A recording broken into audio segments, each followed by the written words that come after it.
السلام علیکم ورحمۃ اللہ وبرکاتہ۔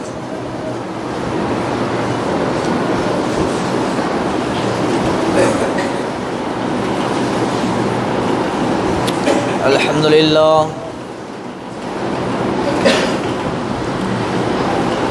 للہ نحمده ونستعینه ونستغفره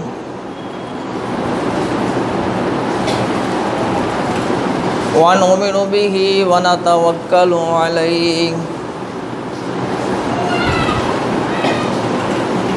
ونعوذ باللہ من شرور انفسنا ومن سیئات اعمالنا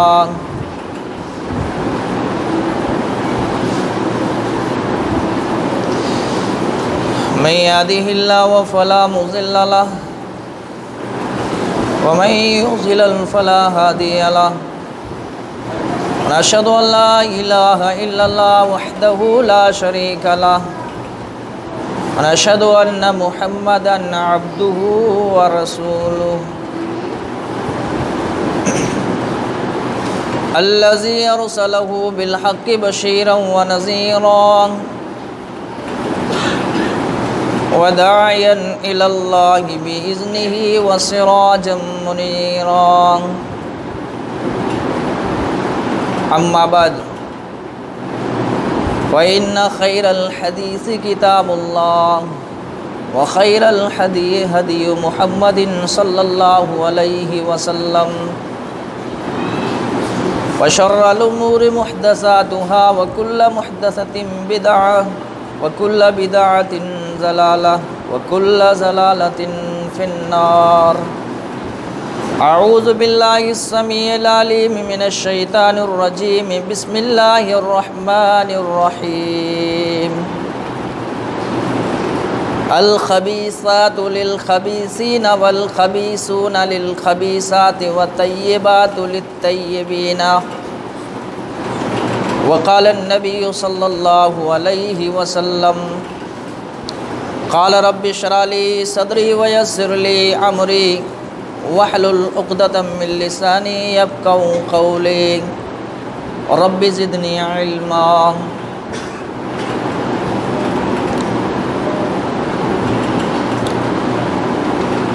سب سے پہلے اس اللہ رب العالمین کی تعریف و توصیف، عبادت و بندگی جس نے ساری کائنات کو پیدا کیا اور وہی وہو علی کل شیء قدیر ہے، جس کا حکم، جس کی قدرت، جس کا قانون ساری کائنات پہ ہے اور اسی کا کوئی شریک نہیں، وہ یکتا ہے، اکیلا ہے، ایک ہے، ہمیشہ سے ہے، ہمیشہ باقی رہے گا، اس پہ کبھی بھی فنا نہ آئے گی۔ اس اللہ رب العالمین کی حمد و ثنا کے بعد ہم اللہ رب العالمین سے یہ دعا کرتے ہیں کہ درود و سلام کے پھول نچھاور ہوں تمام انبیاء اور رسول اللہ پر، خاص کر آپ کے اور میرے آخری نبی حضرت محمد رسول اللہ صلی اللہ علیہ وصحبہ وبارک وسلم پر، جو ہمارے لیے بشیر اور نذیر بن کر آئے ہوئے تھے۔ اللہم صلی علی محمد وعلی آل محمد کما صلیت علی ابراہیم وعلی آل ابراہیم انک حمید مجید۔ اللہم بارک علی محمد وعلی آل محمد کما بارکت علی ابراہیم وعلی آل ابراہیم انک حمید مجید۔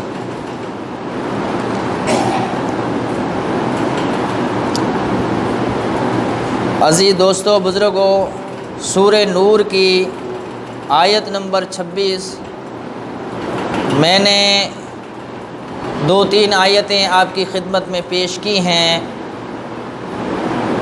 چند باتیں میں انہی کے حوالے سے آپ کی خدمت میں پیش کروں گا۔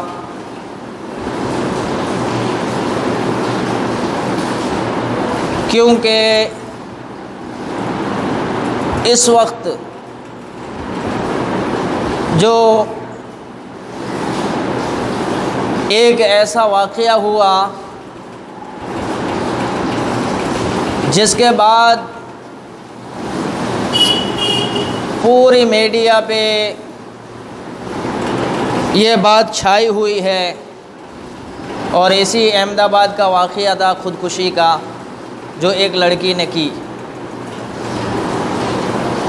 تو میں یہ چاہتا ہوں کہ چند باتیں قرآن و حدیث کی روشنی میں آپ کی خدمت میں ایسی پیش کی جائیں تاکہ آپ کے لیے، ہمارے لیے اور جو بھی سن رہے ہیں ان کے لیے انشاءاللہ اس دنیا میں بھی فائدہ مند ثابت ہوں اور آخرت میں ہمارے لیے نجات کا ذریعہ بن سکے۔ اللہ رب العالمین سے دعا کرتا ہوں کہ مجھے حق اور سچ بیان کرنے، اس پہ آپ کو اور مجھے عمل کرنے کی توفیق عطا فرمائے، آمین۔ دیکھو، قرآن کریم نے سب سے پہلے جو ذکر کیا ہے وہ پاک مرد، پاک عورتیں۔ اگر پاک مرد ہو، پاک عورت ہو، پاک کا مطلب یہ ہے کہ ایماندار ہو، نیک ہو، اللہ کا خوف اس کے دل میں ہو، گناہوں سے پاک ہو۔ اور یہ آیت سب سے زیادہ اگر کسی کے بارے میں اشارہ کرتی ہے تو میری اور آپ کی اماں مائی عائشہ صدیقہ طیبہ طاہرہ رضی اللہ تعالی عنہ کے بارے میں، کہ وہ تمام جمیع مسلمانوں کی ماں ہیں، اور جو اس کو ماں نہیں مانتا وہ مسلمان اور مومن نہیں ہے۔ اس نے رسول اللہ صلی اللہ علیہ وسلم کے ساتھ کئی سال گزارے ہیں، اور اللہ کے رسول صلی اللہ علیہ وسلم نے یہ سبق اور طریقہ دیا ہے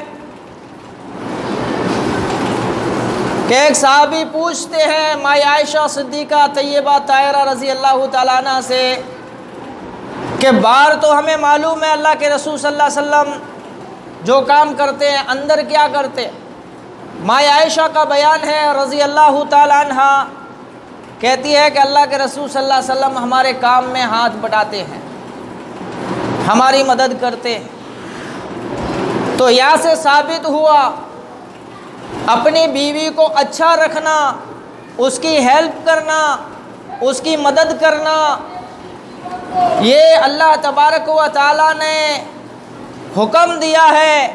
ایسا نہیں کہ بیوی کی کوئی قدر نہیں ہے اسلام کے اندر اور اس کا کوئی طریقہ نہیں ہے، بلکہ سب سے زیادہ اگر اس عورت کو عزت اور مقام دیا ہے تو مذہب اسلام نے دیا ہے، اور کسی مذہب نے اس عورت کو وہ مقام نہیں دیا، بلکہ انہوں نے عورت کو ایک ایڈورٹائز کی چیز بنا دیا۔ آپ چائے کی پتی کا پیکٹ لوگے، اس پہ عورت کا فوٹو ہوگا، تصویر ہوگی۔ آپ اگر ایک نہانے کے لیے صابن کی گٹلی لیتے ہو، اس پہ عورت کی تصویر ہوتی ہے۔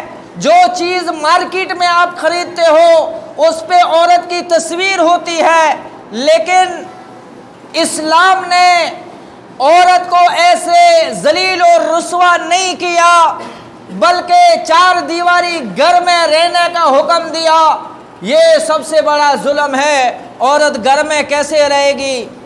اللہ کے رسول صلی اللہ علیہ وسلم نے یہ بھی کہا ہے کہ اگر آپ کی کھیتی باڑی ہے، آپ کھیت کا کام کرتے ہیں، اپنی زمین ہے، آپ اپنے کھیت میں اپنی بیوی کو لے جا سکتے ہو، کام کر سکتے ہو۔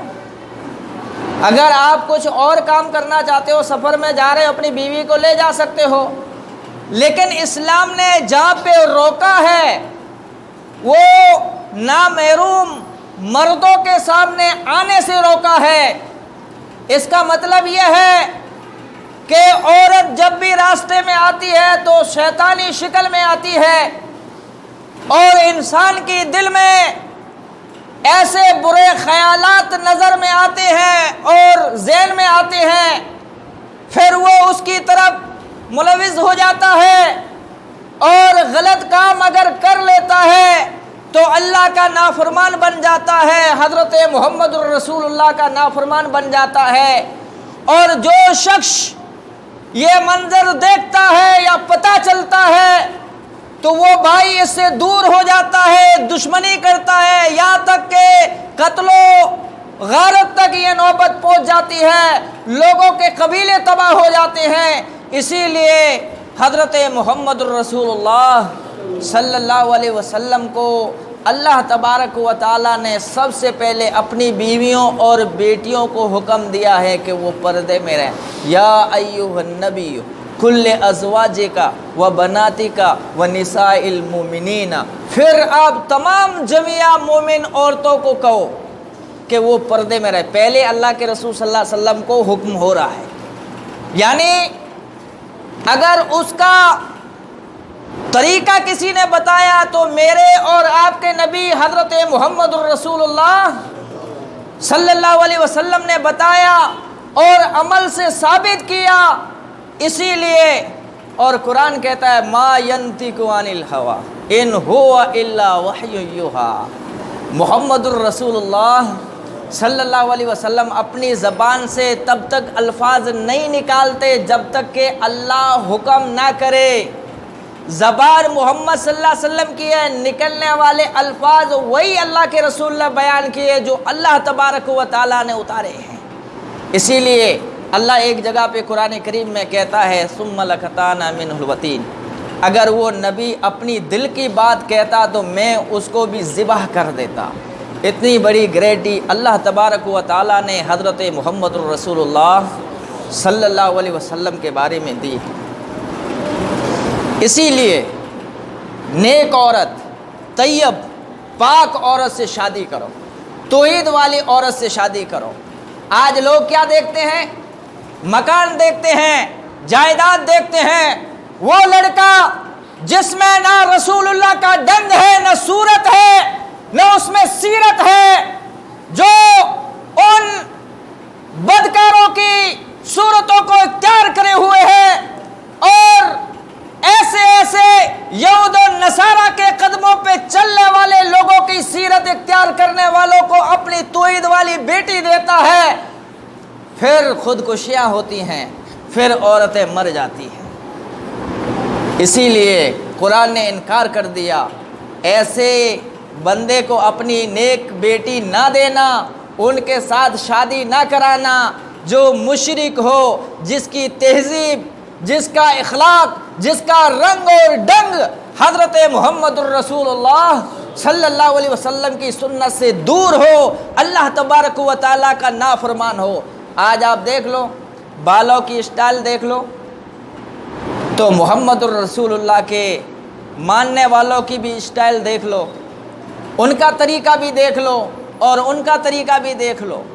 اسی لیے جب مائی عائشہ صدیقہ طیبہ طاہرہ رضی اللہ تعالیٰ عنہ پہ منافقوں نے تہمت لگائی تو سب سے پہلے صحابہ اکرام سے مشورہ کیا، حضرت عمر سے پوچھا نبی کریم صلی اللہ علیہ وسلم نے، تو حضرت عمر نے کیا کہا؟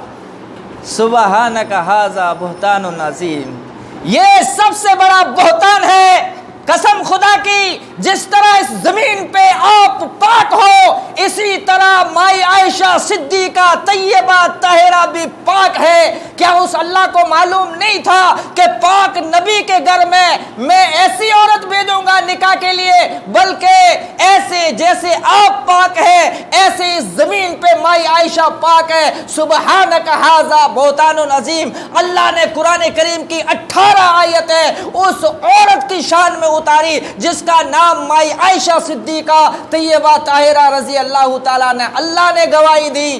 اس عورت کا کتنا بڑا مقام ہوگا۔ آج اس عورت کی سنت کو توڑ دیا جاتا ہے۔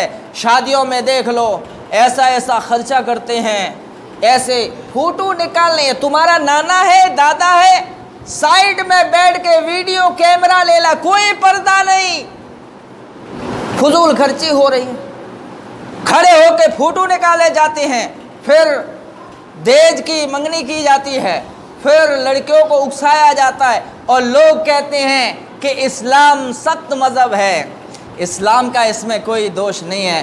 اگر آپ گاڑی چلانا نہیں جانتے ہو، ڈرائیورنگ نہیں آتی تو ظاہر بات ہے ٹھوک دو گے۔ جو اسلام کو مانتے ہیں اگر وہ عمل نہیں کرتے تو اس میں ان کا دوش ہے، اس میں اسلام کا کوئی دوش نہیں ہے۔ اسلام واحد اور سچا مذہب ہے، اور اسلام جیسا شفاف اور صاف اور کوئی مذہب ہے ہی نہیں۔ ساری کائنات میں اگر سب سے بڑا علم کا، ساری کائنات کے لیے رشد و ہدایت کا، انسانیت کا اگر کوئی مذہب ہے تو وہ ایک ہے، اور اس کا نام ہے مذہب اسلام، اور کوئی نہیں۔ اسی لیے جب نبی کریم صلی اللہ علیہ وسلم نے شادی کی مائی عائشہ سے، اس وقت نبی کریم صلی اللہ علیہ وسلم کی عمر تھی 54 سال، اور جب مائی ختیجہ صدیقہ طیبہ طاہرہ رضی اللہ تعالیٰ عنہ سے شادی کی، اس وقت نبی کریم صلی اللہ علیہ وسلم کی عمر 25 سال کی تھی۔ آپ بتاؤ، ایک بیوہ عورت سے محمد الرسول اللہ مطلقہ عورت سے شادی کر رہے، اور آج ایسی عورتوں سے شادی نہیں کی جاتی۔ پھر لڑکیاں بیچاری مومن ہو کے مسلمان کے گھر میں پیدا ہونے والی لڑکیاں کمزور ہو جاتی ہیں، پھر وہ حرام کام کرنے پہ اتر جاتی ہیں، مر جاتی ہیں۔ مرنا، خودکشی کرنا یہ کوئی حل نہیں ہوتا، بلکہ صبر کرنا۔ اور ایسے ایسے موقع آئے، ہم نے ان عورتوں کو بھی دیکھا لیکن انہوں نے صبر کیا۔ آپ پہ ایسا کیا ہوا؟ حضرت مریم کو دیکھ لو، قرآن میں اللہ نے پوری سورت اس کے نام سے اتاری ہے، اور بیت المقدس کی ایک مکان میں بند ہے، حضرت زکریا اس کی کفالت کر رہے ہیں، اللہ کے حکم سے بیٹا پیدا ہوتا ہے، اور حضرت مریم کہتی ہے کہ میرے کو کسی آدمی نے چھوا نہیں، میں کسی سے ملی نہیں، اور میں پاک ہوں، میں بری عورت نہیں ہوں، پھر بچہ کیسے ہو سکتا ہے؟ کہ یہ اللہ کا حکم ہے، اللہ جو چاہے وہ علی کل شیء قدیر ہے۔ پھر بھی لوگوں نے تانے مارے، تانا دیا، اور چھوٹا سا بچہ گواہی دیتا ہے، اپنی ماں کی صفائی بیان کرتا ہے، اور وہ بھی نبی۔ اللہ نے کتنی عزت دی، اور ان کو سارے لوگوں نے چھوڑ دیا، کٹ گئے، نکال دیا، پھر بھی سوکھی ہوئی کھجوریں اس کے لیے تازہ کھجوریں گرا رہی ہے، بند کمرے کے اندر اللہ تبارک و تعالی جو موسم نہیں ہے، بنا موسم کے ان کو پھل دے رہا ہے۔ کون مدد کر رہا ہے؟ جو اللہ کی کرتا ہے، اللہ ان کے لیے سارے راستے آسان کر دیتا ہے۔ اسی لیے عبادت کرنی ہے تو اللہ کی کرو، اللہ کے لیے اس چیز پہ جمے رہو، انشاءاللہ اللہ تبارک و تعالی جو آپ کے خلاف ہیں، جو آپ کو پریشانیاں ہیں، اس کو ہٹا دے گا۔ دوسری بات، آج نوجوان بھی ایسے ہو گئے کہ نماز بھی پڑھتے ہیں، دعا بھی مانگتے ہیں، لیکن پھر بھی وہی حال ہے۔ آؤ بخاری شریف کا ایک واقعہ آپ کی خدمت میں رکھتا ہوں۔ مرشد ابن مرشد، خود کا نام بھی مرشد، باپ کا نام بھی مرشد۔ ظہر کی نماز پڑھی، اسلام قبول کیا حضرت محمد الرسول اللہ صلی اللہ علیہ وسلم کے پیچھے۔ نماز ختم ہوئی، کہتا ہے اللہ کے رسول صلی اللہ علیہ وسلم کیا میرے سارے گناہ معاف ہو جائیں گے؟ اللہ کے رسول صلی اللہ علیہ وسلم نے کہا اگر آپ نے سچی دل سے اسلام قبول کیا، میرے ساتھ نماز پڑھی تو آپ کے سارے گناہ معاف ہو جائیں۔ کہا اللہ کے رسول میرے کو گناہ کی عادت پڑی ہوئی ہے، کوئی کام ہو تو لگا دیجیے۔ اللہ کے رسول صلی اللہ علیہ وسلم نے فرمایا پہلے کیا کام کرتا تھا؟ کہا میں گنڈا تھا، لوٹتا تھا، ڈاکہ مارتا تھا، ڈاکو تھا۔ آج بھی اکثر اللہ رحم کرے ایسے ایسے لوگ رکھے ہیں اپنے بنائے ہوئے گنڈا، ملنے کے لیے ملنا ہو تو ان کے چمچے بیٹھے ہوئے ہوتے ہیں، اور ایسے لوگوں کو بٹھایا جاتا ہے جو شام کو شرابیں پیتے ہیں، ایسی ایسی غلط کام کرتے ہیں، غریبوں کو ستاتے ہیں، ایسے لوگوں کو ان کی مدد کی جاتی ہے، کسی بڑے کا ان پہ ہاتھ رہتا ہے، اور سمجھتے ہیں کہ یہ ہماری حفاظت کریں گے۔ اور یاد رکھنا اگر تمہاری حفاظت ان کے ذریعے سے ہوتی تو امریکہ کا بادشاہ کبھی نہ مرتا، روس کا وزیر اعظم کبھی نہ مرتا، دنیا کے بادشاہ کبھی نہ مرتے، کیونکہ جب موت آتی ہے تو ان کے بیچ میں سے تمہیں اکھاڑ پھینکے گی اور اسی مٹی کے اندر تمہیں دفن ہونا پڑے گا، کوئی تمہارا مددگار نہیں ہو سکتا، یہ بات یاد رکھنا۔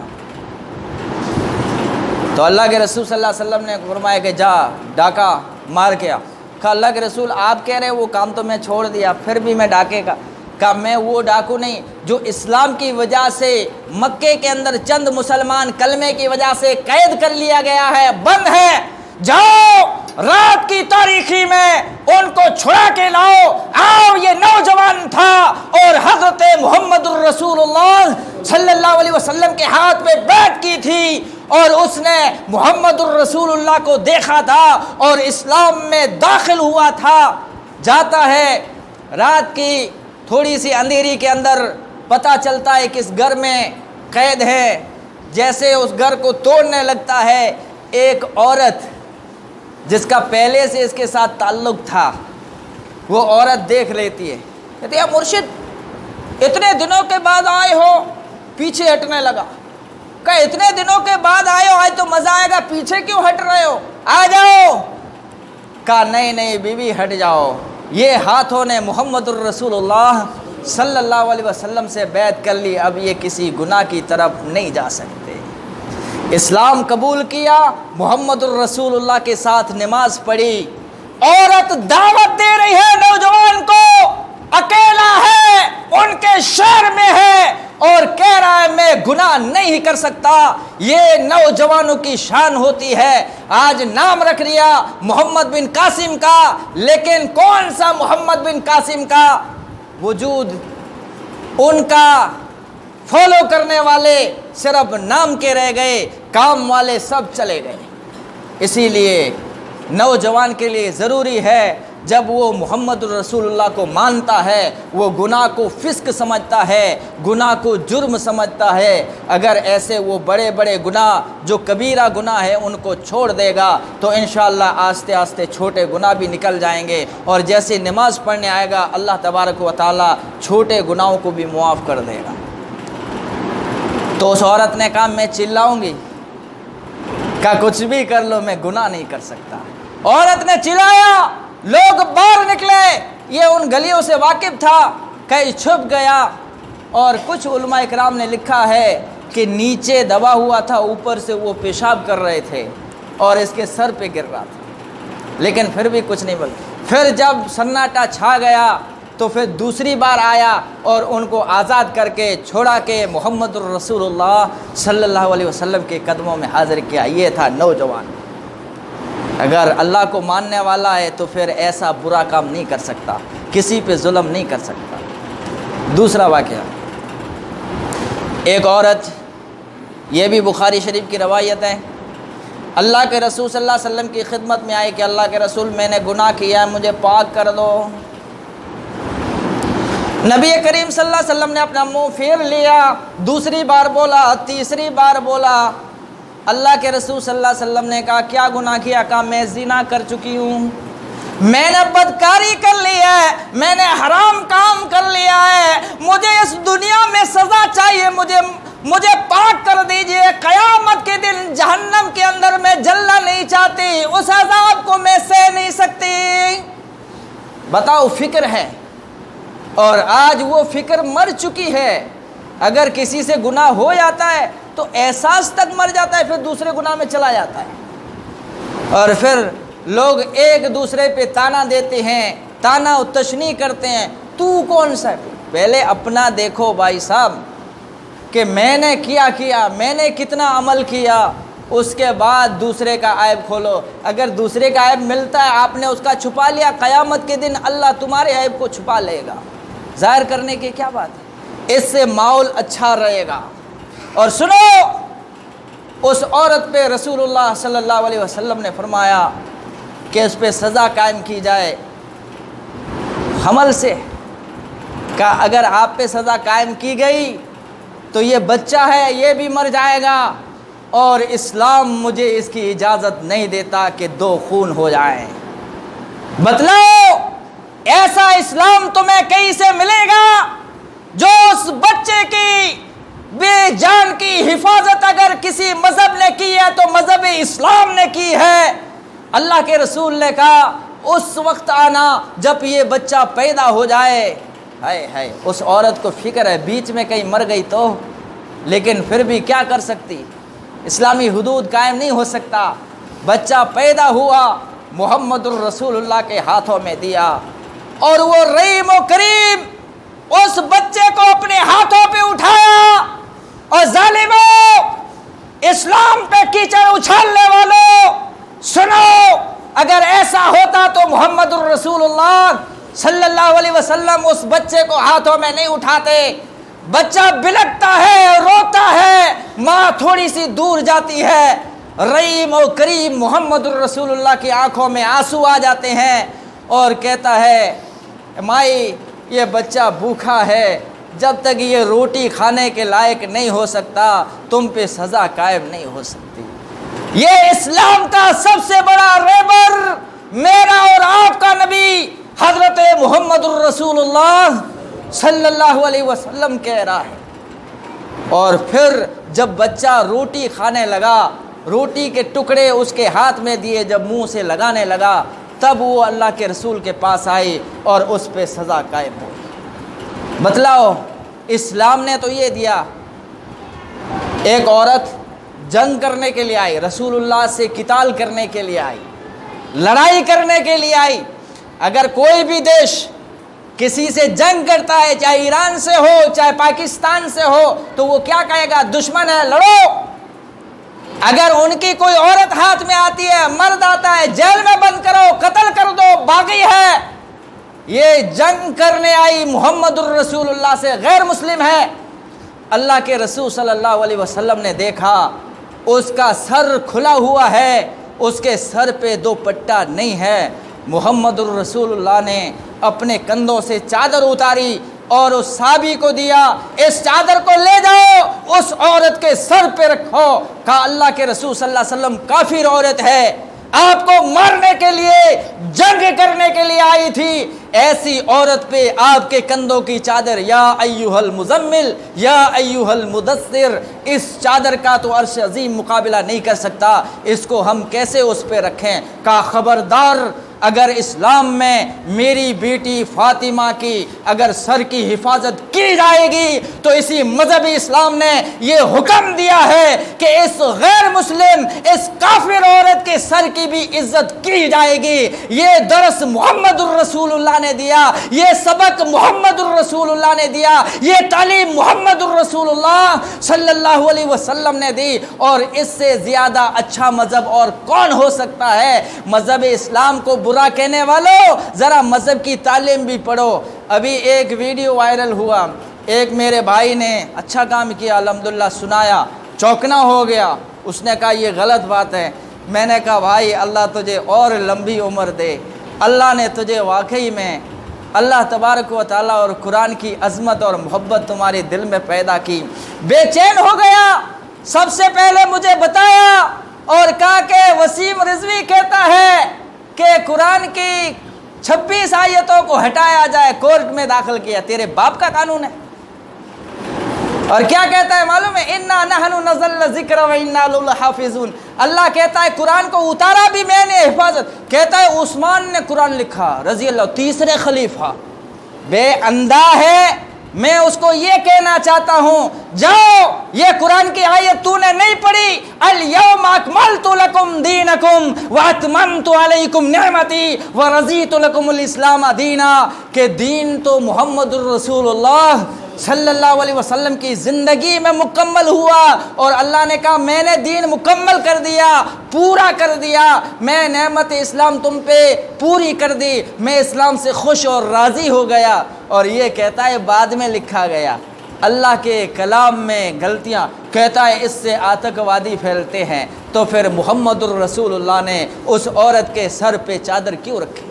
بتلاؤ، آج بھی آپ ساتھ میں رہتے ہو، کسی کو کوئی تکلیف ہوئی ہے، اسی کا ساتھ دیا ہے مذہب اسلام نے، ان کے ہمدردی کی ہے، ان کی مدد کی ہے۔ اگر کوئی ایسا واحد مذہب ہے تو مذہب اسلام ہے۔ ایک بات اور کہہ دیتا ہوں، سب سے زیادہ اگر میڈیا پہ کسی نے فتنہ اسلام کے خلاف پھیلایا اور اسلام کے خلاف برپا کیا ہے، ایسی ایسی باتیں اجاگر کی ہیں، تو آپ کو بھی یاد ہونا چاہیے وہ ایک ہے۔ کون ہے معلوم ہے؟ طارق فتح کا فتویٰ اسلام کے خلاف بولتا ہے اور ایسی ایسی باتیں کرتا ہے۔ لیکن سنو، امام ابو حنیفہ رحمۃ اللہ علیہ سب سے بڑے امام گزرے ہیں، کہتے ہیں اذا سال حدیث فہو مذہبی، اگر میری بات رسول اللہ سے نہ ملے تو میری بات کو چھوڑ دینا۔ اور یہاں پہ جن کے پاس علم نہیں، جس نے 5 نمازیں نہیں پڑھی، اسلام کا فتویٰ دیتے ہیں، کسی بھی ملک کا، کسی بھی دیش کا، کوئی بھی کتنا ہی بڑا کیوں نہ ہو، اسلام کے قانون کو بدل نہیں سکتا، اسلام کے قانون میں انٹرفیئر نہیں کر سکتا، ڈپلومیسی نہیں کر سکتا۔ اگر کوئی ایسا کرتا ہے تو وہ مجرم ہے۔ یہ حق تو اللہ تبارک و تعالیٰ نے حضرت محمد الرسول اللہ صلی اللہ علیہ وسلم کو بھی نہیں دیا۔ ایک دن اللہ کے رسول نے کہا کہ میں شہد، ماکھی، آپ کیا بولتے ہو، یہ نہیں کھاؤں گا۔ اللہ نے کہا جس چیز کو میں نے حلال کیا، آپ کون ہوتے ہیں اس کو حرام کرنے والے؟ اسلام کے قانون کو زیادہ کرنا، گھٹانا، بڑھانا، یہ حق اللہ نے حضرت محمد الرسول اللہ صلی اللہ علیہ وسلم کو نہیں دیا۔ تو ان جیسے کو کیسے مل گیا اور کیسے یہ اسلام کے خلاف بکواس کرتے ہیں؟ ان کی سازشوں کو سمجھو۔ اگر کچھ نہیں کر سکتے ہو تو دعا کرو کہ اللہ تبارک و تعالی یا ان کو ہدایت دے یا ان کو تباہ و برباد کر دے۔ کیوں کہ اسلام ایک واحد مذہب ہے۔ اگر تم اسلام کا فالو نہیں کرو گے، اسلام پہ نہیں چلو گے، اپنے بچوں کو پڑھاؤ، اپنی بچیوں کو صحیح تعلیم دو۔ انگریزی تعلیم دیتے ہیں، انگریزی بھاشا یاد ہے، قرآن کا ترجمہ نہیں آتا، یہ تعلیم دو۔ اپنے بچے ان کی پالیسیوں کو سمجھیں گے، ان کی حقیقت آپ کے سامنے واضح کریں گے، اور آپ جب مر جاؤ گے تو انشاءاللہ یہی بچے۔ اور یہاں کی ایک بات تھی، اس نے انعام دیا، الحمدللہ میں بہت خوش ہوا کہ یہ بچہ 5 ٹائم نماز میں، 5 ٹائم کی نماز پابندی سے پڑھتا ہے۔ اس کی حوصلہ افزائی کی گئی، اور اللہ کا شکر ہے کہ ایسے بچے بھی الحمدللہ ہماری محلات میں موجود ہیں۔ ان کو اور آگے بڑھاؤ، ان کو اور ساتھ دو، ایسے بچوں کی اور تعلیم کرو تاکہ وہ اسلام کا پیروکار بنیں اور اسلام پہ چلنے والے اور اسلام کو جاننے والے بنیں۔ اللہ رب العالمین سے دعا ہے کہ آپ کو اور مجھے حق اور سچ جو میں نے بیان کیا اس پہ آپ کو اور مجھے عمل کرنے کی توفیق عطا فرمائے، اور اللہ تبارک و تعالی جب تک زندہ رکھے، اسلام پر زندہ رکھے اور موت دے تو ہمارا خاتمہ ایمان کی حالت میں فرمائے، اور اللہ تبارک و تعالی جتنے بھی فتنے ہو رہے ہیں ان سب سے ہم کو محفوظ فرمائے۔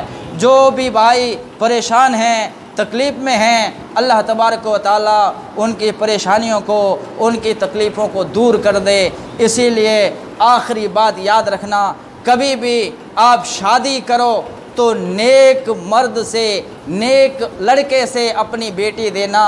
اگر آپ کسی عورت سے یا مرد سے شادی کرنا چاہتے ہو تو کسی نیک سے کرنا، توحید والی سے کرنا، توحید والے سے کرنا، اس سے انشاءاللہ فتنہ نہیں ہوگا، پھر کوئی عائشہ خودکشی نہیں کرے گی، پھر کسی پہ ظلم نہیں ہوگا، پھر کوئی بھی اسلام کے خلاف نہیں بولے گا، پھر کوئی بھی ایسی باتیں نہیں کرے گا۔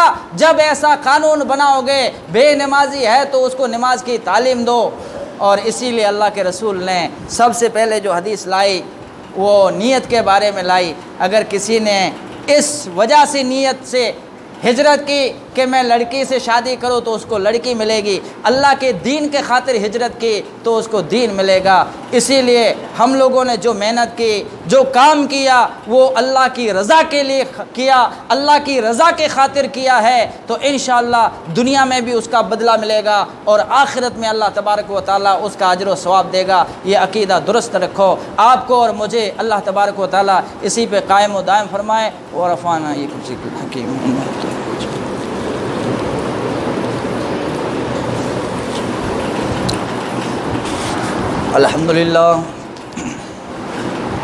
الحمدللہ نحمدہ ونستعینہ ونستغفرہ ونؤمن بہ ونتوکل علیہ ونعوذ باللہ من شرور انفسنا ومن سیئات اعمالنا من یہدہ اللہ فلا مضل لہ ومن یضلل فلا ہادی لہ ونشہد ان لا الہ الا اللہ وحدہ